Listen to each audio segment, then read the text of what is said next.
todos. Vamos a tomar, hemos cantado, nosotros le hemos dicho a Dios cosas de nuestro corazón, de lo que la palabra de Dios dice. Pero siempre en un servicio lo más importante no es lo que decimos, sino lo que Él tiene para decirnos a nosotros. Y vamos a concentrarnos entonces con gozo, con gusto. Y primero yo quiero que ya les dieron la bienvenida, pero quiero reiterar también ese saludo. Y quisiera pedirle a mi hermana Carmelita, ¿no está? ¿No, verdad? Entonces alguien, a mi hermana Moni, que si le puede dar una palabra a Jessie. Bienvenida, Jessie. ¿Puedes dar una palabra? Sí, algo breve, algún versículo que también le puedas compartir. Sí, pues quiero compartir a Jessie y a las personas que nos acompañan. Hay un sinfín de promesas y de regalos en la palabra de Dios y ellos tienen nuestro nombre, pero nosotros debemos de darnos ese tiempo, ese espacio para acercarnos, a abrir ese regalo que está esperando con un moño grande, con nuestro nombre.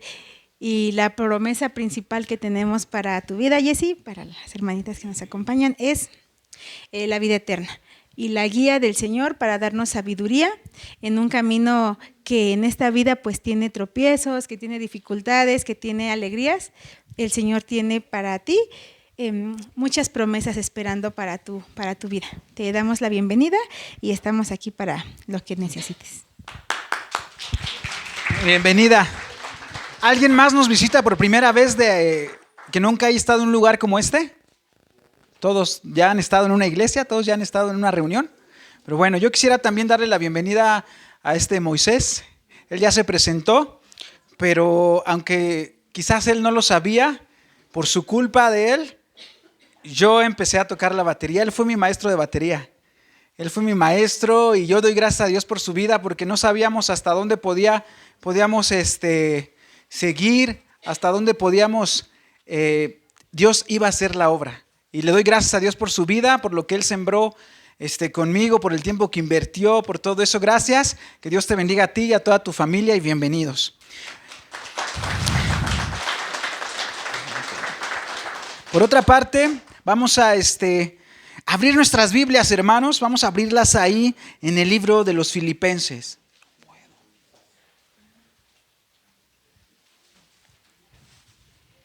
En el libro de los Filipenses, capítulo 3.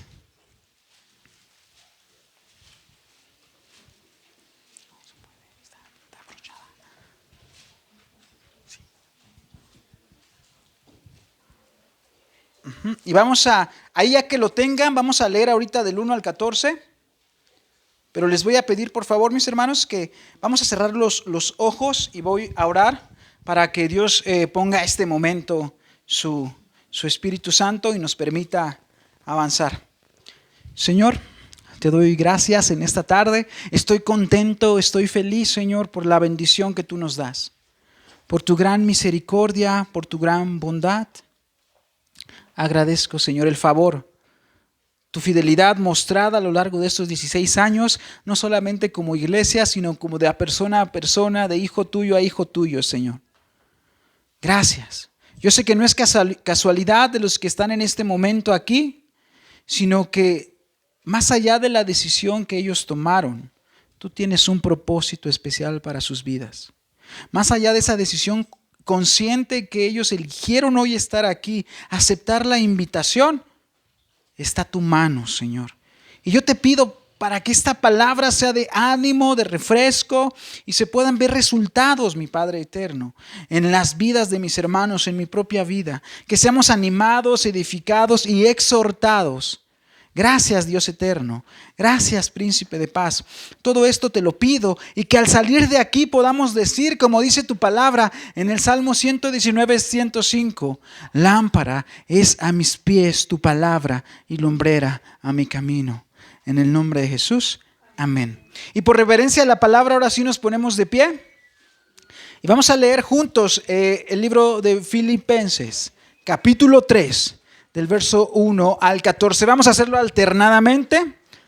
Los que no alcancen a ver en sus Biblias, allí están las pantallas. Y van a leer las mujeres el verso 1, los hombres el verso 2 y nos unimos hasta el versículo 14.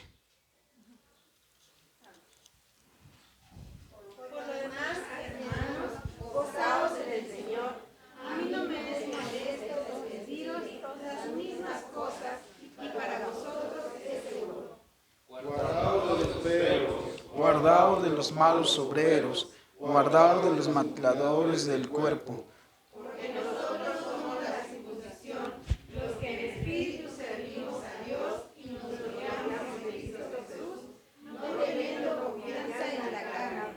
Aunque yo tengo también de qué confiar en la carne. Si alguno piensa que tiene de qué confiar en la carne, yo más. De la tribu de Benjamín, hebreo de hebreos, en cuanto a la ley, fariseo. En cuanto al celo, perseguidor de la iglesia. En cuanto a la justicia, que es de la ley, irreprensible.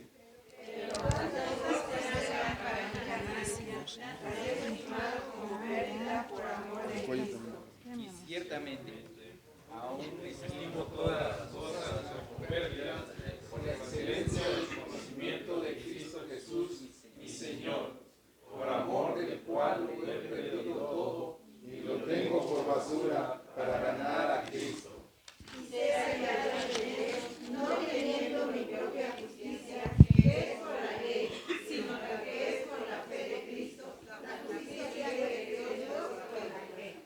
A fin de conocerle Y el poder de su resurrección y la participación, de sus padecimientos, llegando a ser semejante a Él, en su muerte.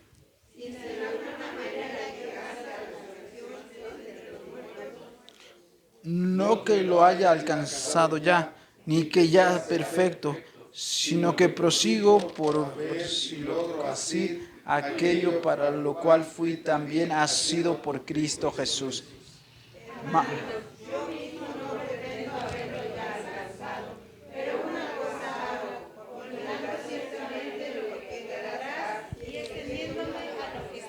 Juntos, prosigo a la meta, al premio del supremo llamamiento de Dios en Cristo Jesús. Pueden tomar sus lugares, mis hermanos.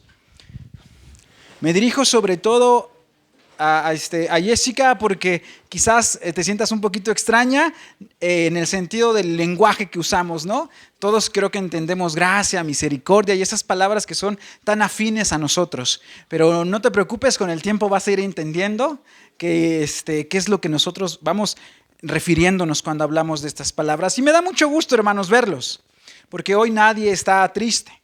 Hoy están todos contentos, porque dice la palabra de Dios que el corazón alegre hermosea el rostro. Bueno, uno que otro por ahí triste sí vi, ¿no? Pero me da mucho gusto y también me da gusto que vi algunos estrenando. Moy, ¿qué estás estrenando? Cuéntanos el día de hoy.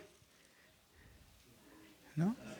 Heriberto, cuéntanos, yo también te vi que estabas estrenando. Exactamente.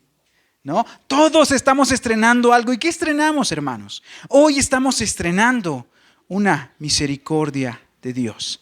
No una de ayer que ya caducó, no uno de mañana que vamos a esperar, sino que estamos celebrando una misericordia, un favor, una bondad de Dios. Leímos hace ratito el libro de las Lamentaciones, capítulo 3, verso 23. Y dice: nuevas son cada mañana, grande es tu fidelidad. Y en ese sentido todos estamos estrenando esa fidelidad porque hoy estás aquí. Y en esto quería reflexionar un poco antes de entrar al tema de Filipenses y tomarle este mensaje en dos sentidos. El primero va en la gratitud de la misericordia de Dios. No ha sido fácil llegar a este aniversario, pero Dios lo ha permitido. Para aquellos que nos visitan, hemos tenido 5 cambios de lugares. Hemos sobrevivido a una pandemia, a incertidumbres, a desánimos, pero también a gozos, a tristezas, pero también a alegría, a incertidumbres, pero también a fe, a lucha, a esfuerzo, a personas que se van, pero personas que también llegan. Pérdidas, ganancias. Ha sido un proceso difícil y complicado, pero Dios nos ha acompañado. Y como dice la palabra, hasta aquí nos ha ayudado Dios. Vemos la fidelidad en cada uno de esos pasos. Y eso pasa también en la esfera personal. Eso pasa en la esfera personal. Por ejemplo, nosotros damos gracias a Dios que muchos de nosotros hemos sido salvados de accidentes. ¿Cuántos han sido salvados de accidentes? Levante su mano. Muchos. Y hemos sido salvados, déjenme decirles, de otras amenazas que quizás ni sabemos nosotros. Hemos sido guardados. A veces pensamos que llegamos tarde al trabajo por impuntuales y ciertamente sí lo es. Pero Dios usa nuestra impuntualidad para que quizás en el tiempo que transcurre o en el lapso, nosotros evitemos algo. Dios nos ha guardado siempre. Cada paso que tú has dado este año, hablando acerca del aniversario de la iglesia y de tu cumpleaños, cada paso que has dado, Dios ha estado ahí. Dios ha estado ahí. Una persona promedio da alrededor de 3 millones de pasos en un año. Los que van al gimnasio como 10. Pero uno normal, como 3 millones. Y cada paso, cada centímetro que has recorrido, Dios ha estado a tu lado. No es una vuelta más al sol, es una vuelta más a la misericordia del Señor. Ustedes han escuchado ese pensamiento que nos habla acerca de que cada cumpleaños, ¿qué es? ¿Un año más o un año menos a nuestra vida? ¿Se restan o se suman? ¿Ustedes qué creen? Un año menos. Es difícil el dilema, podemos reflexionar y cavilar acerca de si es un año más y un año menos, ¿no? Pero la mayoría de los pesimistas, piénselo, tampoco conviene ser pesimistas porque los pesimistas sufren doble. Antes por todo lo que están pensando y cuando sucede la cosa. Y los optimistas solamente una vez. Pero no quiero hablarles de optimismo, sino de la misericordia de Dios. Entonces, esto de que si es un año más o un año menos es difícil, pero ¿qué creen? A la luz de la palabra de Dios podemos descifrar este dilema. Y tenemos que mirar algo que es ciertísimo para cada uno de nosotros y que es la muerte. Si contemplamos que cada día que avanza nos acercamos más a ese día, podemos pensar ciertamente que cada vez que cumplimos años puede ser un día menos, minutos menos hacia nuestra vida. Pero si contemplamos que el día de nuestra muerte debió ser ayer, las cosas cambian. Las cosas son totalmente diferentes. ¿Por qué? Vamos a ser sinceros, y yo soy el primero. ¿Cuántos de todos nosotros hemos pecado el año pasado? Levanten la mano los que han pecado, han hecho algo malo. ¿Cuántos pecaron el mes pasado? ¿Cuántos pecaron pues esta semana? ¿Cuántos pecaron antes de venir? No les voy a preguntar si están pecando ahorita, espero que sus pensamientos estén abocados aquí a la palabra de Dios, pero ahí les va. Y ustedes también saben, díganle a las personas que nos visitan, según la Biblia, los estándares de Dios, ¿cuál es la paga del pecado? La muerte. Si pecamos hace un año, hace 5, hoy en la mañana, ¿cuándo merecíamos morir? En ese momento. Ese es según los estándares de Dios, según la ley que Él estableció. Su santidad, su perfección nos dice que merecemos morir. ¿Y qué creen? Dice el libro de Lamentaciones 3:22.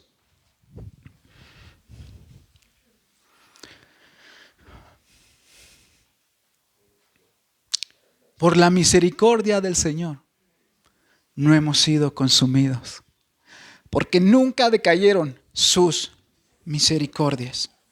¿Lo ven? Entonces un cumpleaños es un año más de gracia, de amor, de misericordia, porque nos tocaba morir no mañana, nos tocaba morir ayer, antier, el año pasado. Esa es la misericordia de Dios que celebramos. Porque su misericordia nunca decayó, es decir, nunca fluctuaron, nunca se debilitaron, sino que se mantuvieron firmes, y no solo firmes, sino renovadas, nuevas, son frescas con cada luz del amanecer. Grande es la fidelidad del Señor. Pero tristemente, como seres humanos, el pecado nos asedia, la maldad. Y decía Spurgeon una frase que me encanta acerca de esto, decía: somos demasiado propensos a grabar nuestras pruebas en el mármol y a escribir nuestras bendiciones en la arena. Por eso quiero invitarte en primer lugar a que veas detrás de cada respirar, cada que tú estás suspirando también, inhalando, que veas allí en cada despertar, en cada moneda en tu bolsa, en cada zapato gastado, en cada alimento en la mesa, en cada regreso a casa con tu familia, en cada cumpleaños, veamos la mano de Dios. Y celebremos su misericordia, que Dios está extendiendo su bondad y está extendiendo su misericordia. Y cultivemos una actitud de agradecimiento, porque ese agradecimiento será el veneno para la envidia, la insatisfacción, el reproche, la avaricia, el desánimo, la tristeza y la queja. Cuando somos agradecidos, poco lugar queda para esos pecados. Y en nuestro corazón está la gratitud. Dice primera carta de los Tesalonicenses 5:16. Estad siempre gozosos, orad sin cesar, dad gracias en todo, porque esta es la voluntad de Dios para con vosotros en Cristo Jesús. Filipenses 4:6. Por nada estéis afanosos, sino sean conocidas vuestras peticiones delante de Dios en toda oración y ruego, con acción de gracias. Y uno de los preferidos, Salmo 103:2. Bendice, alma mía, a Jehová, y no olvides ninguno de sus beneficios. Amén. Eso es lo primero que quisiera hablar. Y paradójicamente quisiera invertir estos minutos que me quedan, estas 3 horas, en una reflexión sobre la palabra de Dios. Pero va, digamos que en un sentido, y lo voy a ir explicando, pareciera que va en contra de lo que he dicho, de recordar las maravillas y la misericordia de Dios. Y es lo que nos atañe en Filipenses capítulo 3. Me da gusto cuando vienen personas, cada uno de nosotros, personas nuevas sobre todo, cada uno de nosotros tiene formado ya en nuestra mente lo que es ser un cristiano, lo que pensamos que es ser un cristiano. Y tristemente mucho de ello no viene por el conocimiento de la palabra, sino viene por la experiencia de personas que hemos conocido que se dicen ser cristianos. Entonces ustedes pueden encontrar que hay muchas personas que dicen, yo no quiero ser cristiano. Para ser como fulanito, no quiero ser cristiano. Para ser como menganito, mejor me quedo así.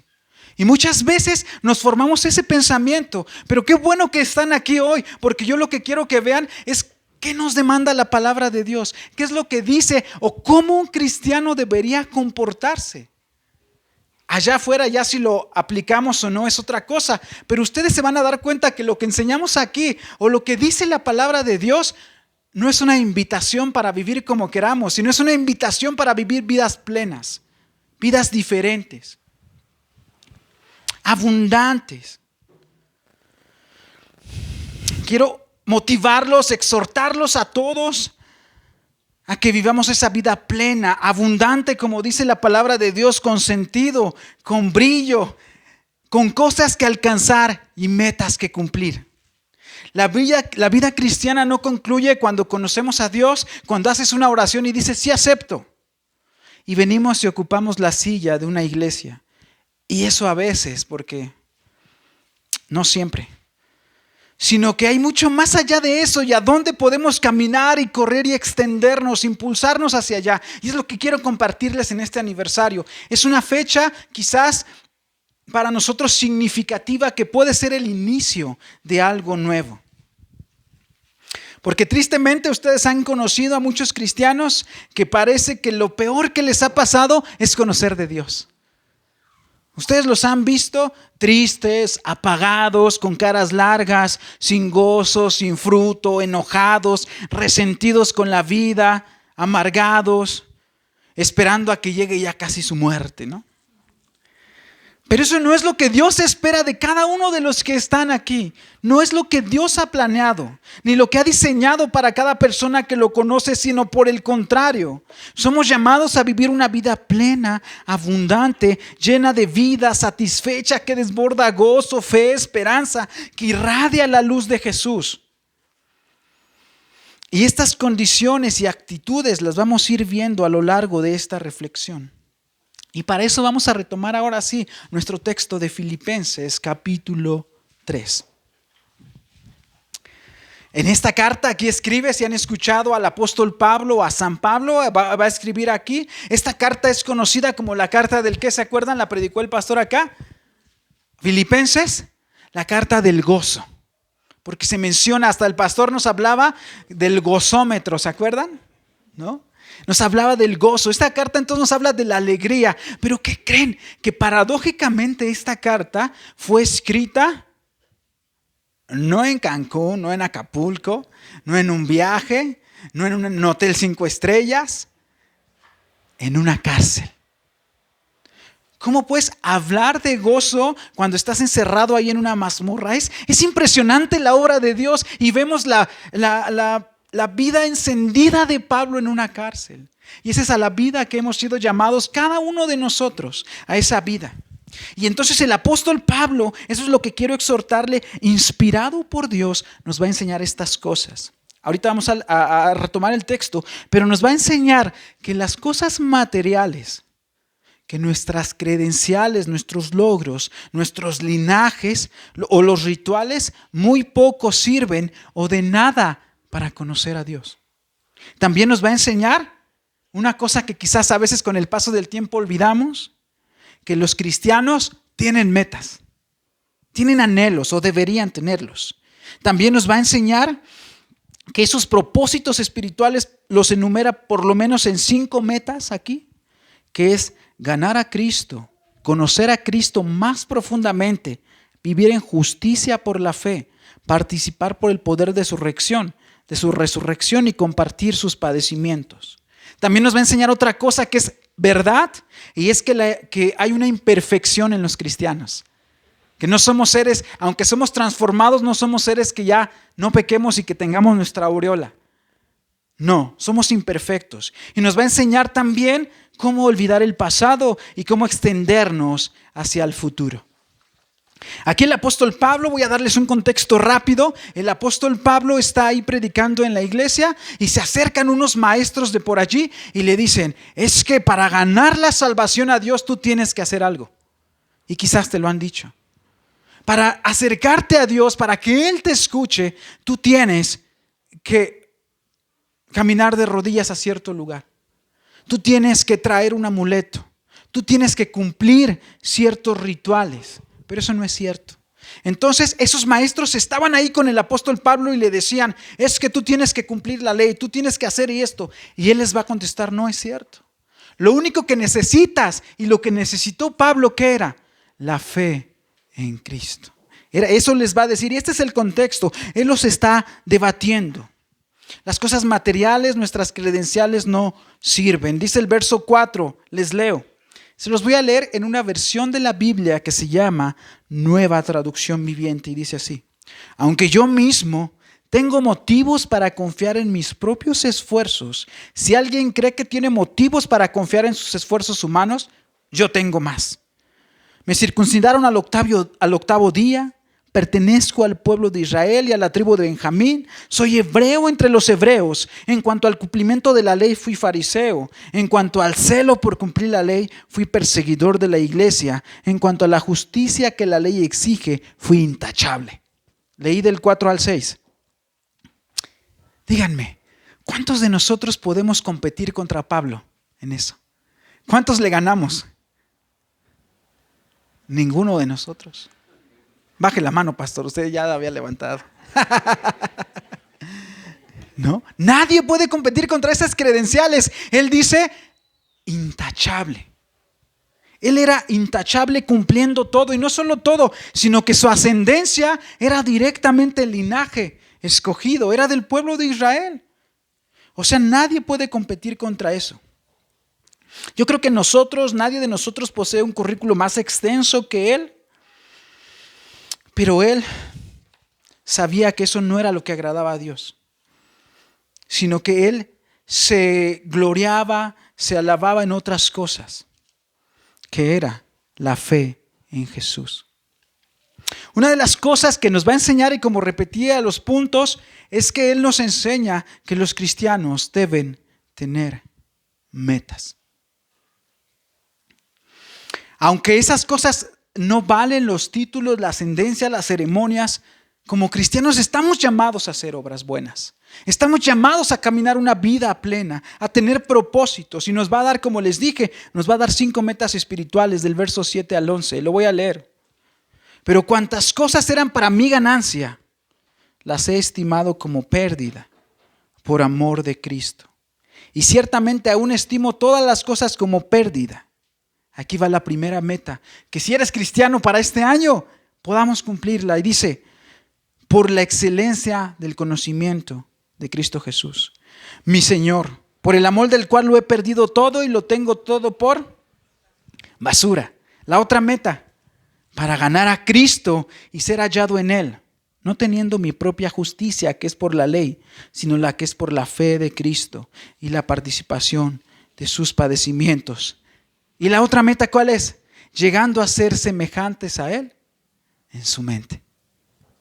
Si en alguna manera llegase a la resurrección de entre los muertos. Entonces podemos extraer 5 metas que quiero que en este año nos pongamos, que sean retos para nosotros. Que avancemos hacia ese lugar. Ganar a Cristo. Es decir, acercarnos a Él.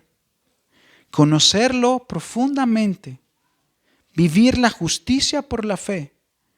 Participar del poder de su resurrección y compartir sus padecimientos. Y los explico. Ganar a Cristo es una meta que debemos hacer e implica priorizar la relación con Jesús por encima de todos los logros o títulos o tareas. Conocer a Cristo es buscar un conocimiento experiencial, transformador y no solo intelectual. Pero si podemos agregar lo intelectual, perfecto.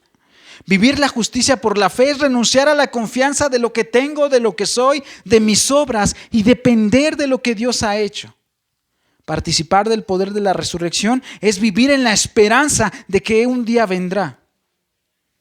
Y compartir sus padecimientos. Esa otra meta es estar dispuesto a sufrir por el Evangelio, entendiendo el sufrimiento como una vía para que nos transforme a Cristo. Y el verso 12 ahí, hermanos. Voy a irme al verso 12. Dice, hablando de estas metas en ese contexto, dice, no que lo haya alcanzado ya, ni que sea perfecto, sino que prosigo por ver si logro asir, es decir, atrapar, cachar aquello para lo cual fui también nacido por Cristo Jesús. La Nueva Traducción Viviente, el versículo 12 dice, no quiero decir que yo ya lo haya conseguido todo, ni que ya sea perfecto, pero sigo adelante, trabajando para poder alcanzar aquello para lo que Cristo Jesús me salvó a mí. Y hay varias ideas en este texto. En primer lugar, y como le he venido reiterando, todo cristiano tiene un propósito. Sabemos el propósito general de todos, y los que están en la escuela bíblica de nuevos creyentes, ¿me pueden contestar cuál es el fin principal del hombre? A ver, estoy mirando a los alumnos, no levanten la mano para que, pero digan, ¿no? Exactamente.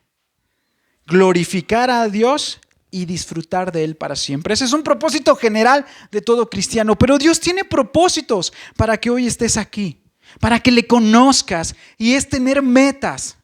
No podemos quedarnos, hermanos, así simplemente como cristianos y quedarnos estancados. Cuando inicia un año nuevo, cuando cumplimos años, hacemos una serie de propósitos. ¿Se acuerdan que comen las uvas? Y se ponen la ropa interior amarilla y roja. Nosotros ya no, ¿verdad? Pero bueno, eso hacen. ¿Y qué propósitos hacemos? Mejorar nuestra alimentación. Ya como 30 años llevo con eso, pero no he podido. Estudiar, aprender algo nuevo, levantarse temprano, leer, etc. ¿Cuántos hicieron propósitos para este año nuevo 2026? ¿Nada más 2? ¿Los demás no tienen metas ni propósitos en este año? ¿Sí? ¿Sí tienen o no? Invítenlos a que tengan, los invito para que tengan eso.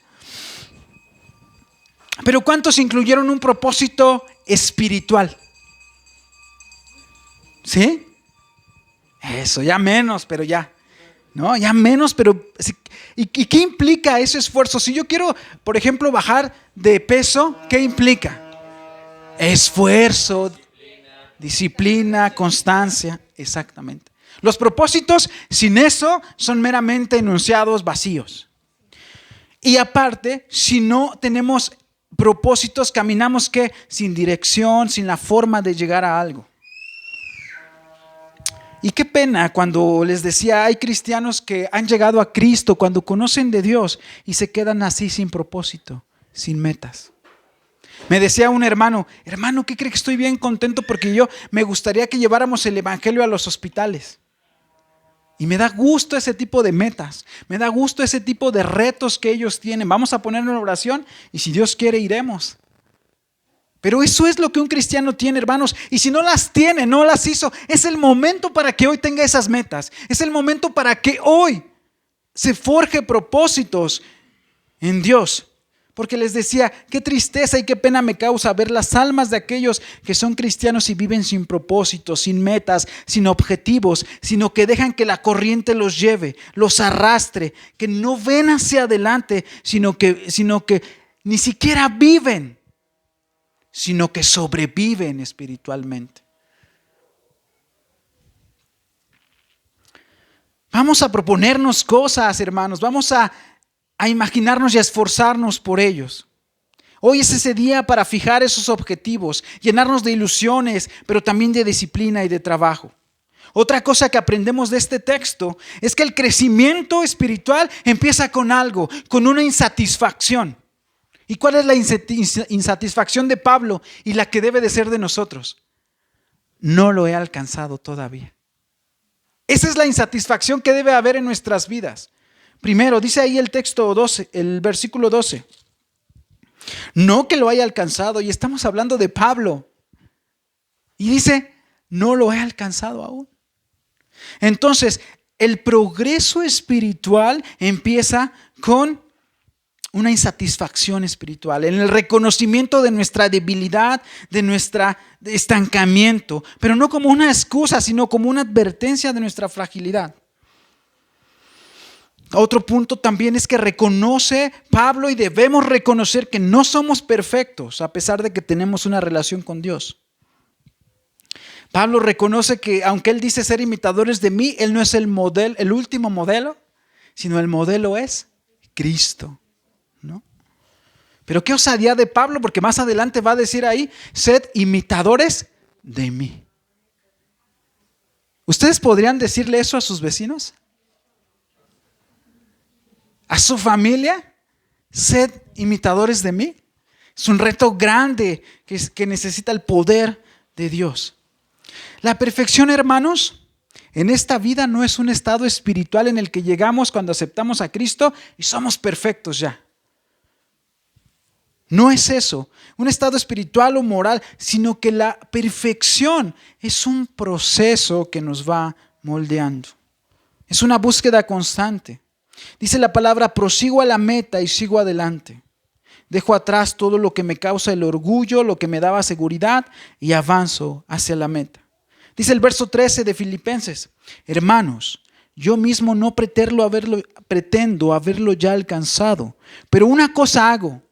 Y el título de la predicación se llamó Una sola cosa. O se llama, olvidando ciertamente lo que queda atrás y extendiéndome a lo que está adelante. Este es tiempo de ese reto, hermanos. Es tiempo de avanzar, es tiempo de impulsarse, es tiempo de seguir, de crearse metas, de crearse propósitos, tareas con un objetivo. Conocer a Cristo, ser agradable delante de Él y estar dispuesto a sacrificar mucho. Hay algo aquí bien interesante. Vean el verso 12 y el 13. Dice así, 12 y 13. No que lo haya alcanzado, el 12 y el 13 también dice, no pretendo haberlo alcanzado. Nosotros, para resaltar algo que queremos decir, tenemos varios recursos. Tenemos las negritas o tenemos para subrayar, pero los hebreos no contaban con ese recurso. Entonces, cuando ellos querían resaltar y hacer algo muy notorio e importante, era la repetición. Y ellos entonces lo hacían. ¿Se acuerdan cuando Jesús decía, de cierto, cierto os digo? Eres pon atención. Aquí Pablo usa el mismo recurso y 2 veces nos dice, no lo ha alcanzado. Él está consciente de que no ha alcanzado la perfección de las metas, ni ha cumplido todo. Y tristemente, ahora muchos que con un mal testimonio, muchos líderes cristianos, han conseguido o tienen una actitud de haberlo alcanzado, Parece que ellos o se sienten que han alcanzado la plenitud, de que no se puede ser mejor cristiano. Se autonombran con grandes títulos como apóstoles, como profetas, como visionarios de Dios. Ellos parece que están en otra carrera, parece que están espiritualmente en otro nivel. Pero eso no decía Pablo, y eso no tenemos que sentir nosotros, sino saber que estamos en una carrera que corremos con paciencia. Pero Pablo nos da la receta por si queremos caer en esto. Y dice el verso 13, olvidando ciertamente lo que queda atrás y extendiéndome a lo que está adelante. Pablo está diciendo, he perdido mis recuerdos que me ataban sobre lo que he hecho, mi pasado. Me olvido de mis pecados, de mis errores, de mis penas, pero también de esos triunfos que alcancé ayer, que son tenidos por basura, en palabras de Pablo. ¿Por qué se olvidaba él? ¿Por qué esa cosa hacía? ¿Por qué él sepultaba esos pensamientos? Porque le estorbaban para avanzar. ¿Y cuántos cristianos hemos caído también en esa trampa? Una de no tener metas y la otra de quedarse estancado, de dormirse. ¿Cuántos cristianos ustedes conocen que dicen, cuando yo me convertí a Cristo, iba a las calles a predicar? Estaba cuando abrían la puerta era el primero que estaba en la iglesia. Solo escuchaba música cristiana, devoraba la palabra de Dios, dejé muy rápido de decir groserías, me comporté bien, perdoné a mi familia, compartí el evangelio. Es más, mi abuelito fundó como 20,000 iglesias y mi papá era pastor. Pues sí, pero tú, ¿qué estás haciendo? No podemos vivir de las glorias pasadas. No podemos vivir de lo que hiciste hace 20 años ni ayer, sino que debemos establecernos nuevas metas y nuevos propósitos. La Nueva Traducción Viviente, el versículo 13 dice, no, amados hermanos, no lo he logrado, pero me concentro únicamente en esto. Olvido el pasado y fijo la mirada en lo que tengo por delante. Aunque acarreamos las consecuencias de nuestras fallas o de nuestros logros, no podemos ni debemos quedarnos allí, hermanos. Que ellos definan nuestro presente y condicionen nuestro futuro. Ya no, hermanos, ya no podemos decir, es que cuando era chiquito, también mi papá y yo sufrí mucho. O es que yo hacía esto en la obra de Dios, hacía el otro. No, hermanos, vamos a mirar hacia adelante. Lo que pasó, ha pasado. Sigamos adelante, corramos con paciencia la carrera que tenemos por delante. Ve hacia dónde quieres lograr, qué quieres hacer, sobre todo en el sentido espiritual, en dónde quieres estar. Si miramos atrás, que sea solo para recordar las misericordias de Dios y no nuestros logros o nuestros fracasos. Dice Salmo 103, bendice alma mía a Jehová y no olvides ninguno de sus beneficios. Hebreo 12 dice 1 y 2, por tanto, nosotros también teniendo en derredor nube tan grande de testigos, despojémonos de todo el pecado y que nos asedia y corramos con paciencia la carrera que tenemos por delante, puestos los ojos en Jesús, el autor y consumador de la fe. La carrera de una vida cristiana es una carrera de paciencia, de perseverancia, de resistencia y de aguante y no de velocidad.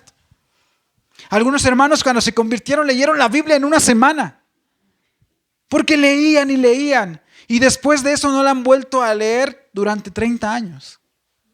No es una carrera de velocidad, es una carrera de perseverancia, de constancia, de disciplina, de esfuerzo. Es un honor portar en el dorsal el número de Cristo en esta carrera, porque tiene promesa para esta vida y para la vida eterna. Dice Apocalipsis 2:10, cuando el mensaje a las iglesias, no temas en nada de lo que vas a padecer. He aquí el diablo echará a algunos de vosotros en la cárcel para que seáis probados y tendréis tribulación por 10 días.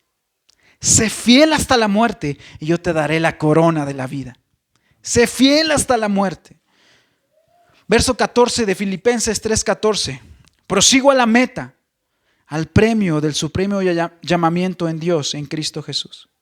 Es verdad, hermanos, que esa carrera que nos vamos a proponer, esas metas espirituales, no serán fácil. La vida es dura de por sí, y para cristianos y no cristianos. A veces pensamos que venir a la iglesia es que nuestros problemas desaparezcan. Pero como lo he dicho, el 99% de los problemas que tenemos es a causa del pecado. Y el otro 1% sí quizás es por una providencia. Pero el 99% es a causa de nosotros. Y dice el apóstol, prosigo a la meta en el verso 14, al premio del supremo llamamiento en Dios, en Cristo Jesús. Sé que la tarea va a ser difícil y que está lejos de terminar. Porque ¿sabes hasta cuándo termina esta carrera? Hasta el último respirar que tú tienes. No es una carrera que podamos abandonar así. Es una carrera constante que empieza el día que el Señor te salvó, que tú conociste o depositaste en Jesús tu fe, y hasta el día que mueres termina esa carrera. Esta carrera demanda esfuerzo. Cuando estás ¿y qué esfuerzo? Cuando estás en una situación de elegir entre hacer el bien y hacer el mal. Entre ver tu celular o leer un capítulo de la Biblia. Entre orar o hacer todo tu esfuerzo solamente. Entre quedarte en tu casa o venir a las reuniones. Entre quedarte callado o compartir el evangelio. Es esa batalla, es esa carrera, es difícil, claro, pero Dios ha prometido y le hemos visto, su misericordia es grande. Por eso empecé leyendo el texto de Romanos 9, 12, 9 al 13. El amor sea sin fingimiento, aborreced lo malo, seguid lo bueno, amaos los unos a los otros con amor fraternal, en cuanto a honra, prefiriéndonos los unos a los otros. Y dice el verso 11, lo que quiero resaltar, Romanos 12, 11. En lo que requiere diligencia, no perezosos, fervientes, encendidos en espíritu, sirviendo al Señor, gozosos en la esperanza, sufridos en la tribulación, constantes en la oración, compartiendo para las necesidades de los santos, practicando la hospitalidad. ¿Cuánto nos falta? Pero ¿cuánto queremos esa carrera? No se espanten, mis hermanos, Dios va a estar con ustedes. Lo primero que les dije es que tenemos que tener metas, ilusiones en Dios, y es tiempo para hacerlos. Fíjense que hay una historia que me gusta y nos habla acerca de la importancia de retarse. Como ustedes saben, los japoneses siempre les ha gustado el pescado fresco. Pero las aguas cercanas a la isla de Japón no han tenido muchos peces, por décadas han ido disminuyendo. Así que para alimentar o traer el pescado a la población, los barcos pesqueros fueron fabricados para ir más adentro, para ir más lejos de la isla y poder pescar. A veces el viaje toma varios días y el pescado cuando llega ya no está fresco. Y entonces empezaron a decir ahí los empresarios y todos los que trabajaban en esta esfera para resolver esos problemas, ¿qué iban a hacer? Y lo primero que decidieron es instalar congeladores en esos barcos pesqueros, ¿no? E iban tan lejos, y para que el pescado regresara en buen estado, pusieron congeladores. Sin embargo, ¿qué creen? Que los japoneses se dieron cuenta y empezaron a dejar de no comprar el producto porque sabían la diferencia entre el pez fresco y el congelado, exactamente. Y no les gustaba el congelado. Entonces empezaron a tener pérdidas las compañías. ¿Y qué hicieron ahora? Esas compañías entonces dijeron, ¿cómo lo resolvemos? Ya sé. E instalaron en esos barcos tinas gigantes. Algunos depósitos de agua, tanques para los peces. Entonces cuando los atrapaban en la red, los vertían en esas tinas. ¿Pero qué creen? Que al meterlos a los estanques y mantenerlos vivos al llegar a la costa, de repente los peces dejaban de moverse. Estaban cansados, como estaban estresados, les dicen ahora, y los peces, muchos se morían, muchos se quedaban estresados y ya la carne dicen que no sabía igual. Entonces era un dilema. ¿Cómo resolvían Y los consumidores también notaron esa diferencia del sabor, porque cuando los peces dejaban de moverse por días, tomaban otro sabor y perdían frescura. ¿Cómo lo resolvieron los japoneses? ¿Cómo conseguirían traer ese pescado con sabor a pescado fresco? Y yo te pregunto, ¿cómo conseguirías? Piénsalo, si te dijeran a ti, te pidieran una asesoría, ¿cómo haces para traer el pescado fresco hasta las costas, hasta los mercados japoneses? ¿Qué les recomendarías? ¿Y cómo resolverían el problema los japoneses? Dice Moni que llevando a los japoneses mejor. No es una solución, pero es muy costosa, ¿no?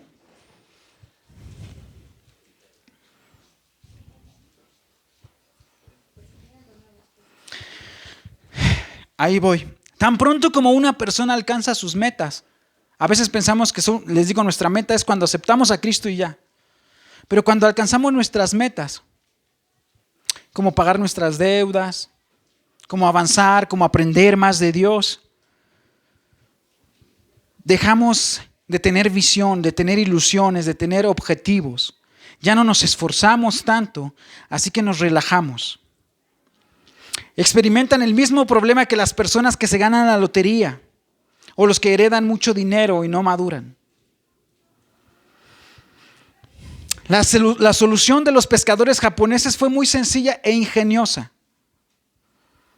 Y esta es la enseñanza: las personas prosperan cuando hay desafíos en su vida. ¿Sabes cómo lograron eso? ¿Cómo lograron que los peces llegaran frescos en esas tinas?